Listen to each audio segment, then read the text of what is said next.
लेकिन फिर भी ये दुविधा में है, क्या करें। इसलिए हाँ या ना इनकी पार्टी की सुप्रीमो की तरफ से होना चाहिए, आधिकारिक रूप से होना चाहिए। लेकिन आधिकारिक रूप से ये नहीं कहे जाते हैं कि गठबंधन की प्रक्रिया खत्म हो चुकी है, क्योंकि सत्तारूढ़ पार्टी दुविधा में है। दुविधा नंबर 1, सत्तारूढ़ पार्टी की एक वर्ग, उनका यह मानना है कि अगर हम इंडिया गठबंधन छोड़ के अकेले चुनाव में उतरे तो बंगाल की अल्पसंख्यकों ने हमारे खिलाफ वोट डालेंगे, हमें समर्थन नहीं करेंगे, क्योंकि बंगाल की अल्पसंख्यक लोगों की राय स्पष्ट है कि किसी हालत में सांप्रदायिक बीजेपी पार्टी को हराना है। और साथ साथ बंगाल के आम हिंदू, उनको भी ये राय है कि बीजेपी पार्टी को हराना है। तो टीएमसी पार्टी की एक वर्ग वो चाहते हैं कि गठबंधन बने रहे,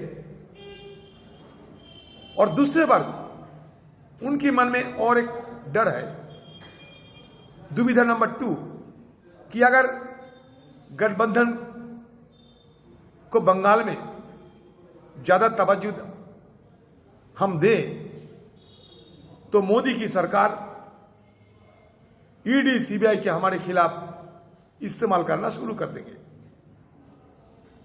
ये दो दुविधा के बीच में फंसे हुए टीएमसी पार्टी अब तक स्पष्ट निर्णय नहीं ले पाते हैं।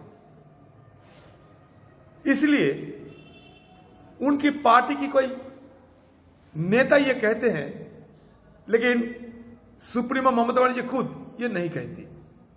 तो इसलिए मुझे लगता है कि हो सकता दिल्ली में कोई दूसरी वार्ता हो रहे हैं, लेकिन जब तक मेरा सवाल है, मैं बंगाल की अध्यक्ष हूं, मेरे पास इस तरह की कोई जानकारी नहीं है।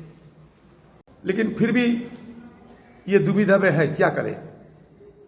इसलिए हाँ या ना इनकी पार्टी की सुप्रीमो की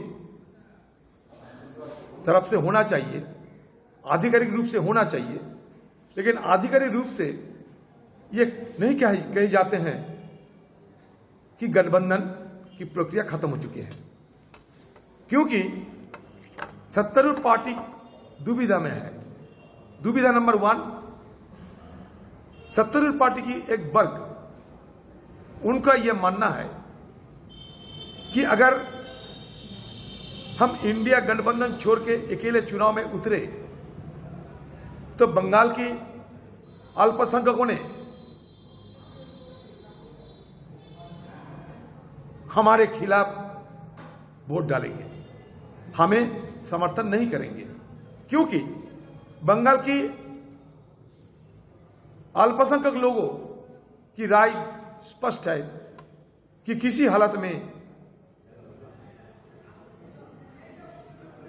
सांप्रदायिक बीजेपी पार्टी को हराना है। अगर आप ये वीडियो YouTube पर देख रहे हैं तो हमारे चैनल को सब्सक्राइब करें और बेल आइकन को दबाना ना भूलें। अगर आप Facebook पर ये वीडियो देख रहे हैं तो हमारे पेज को लाइक करें।